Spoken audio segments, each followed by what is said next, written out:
Hello and welcome back to another video. In this problem, we're told that at a restaurant, n cups of tea are made by adding tea bags to hot water, and tea, the number of tea bags, is equal to the number of cups of tea plus 2.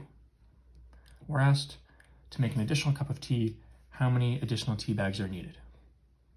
Okay, so let's say our original numbers of cups of tea was just 1, and then we wanted to make an additional cup of tea, so then we have 2. Now we can calculate tea, the tea bags for each of these, and then the difference between them will be how many additional you need to go from 1 to the next number. Okay, so t is equal to n plus 2. So when n is 1, t is equal to 1 plus 2, which is 3. And when n is 2, t is equal to 2 plus 2, which is equal to 4.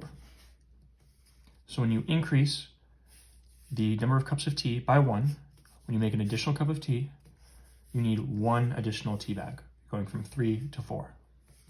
So how many additional tea bags? B1 is going to be your final answer. As always, thank you for liking and subscribing, and I'll see you in the next video.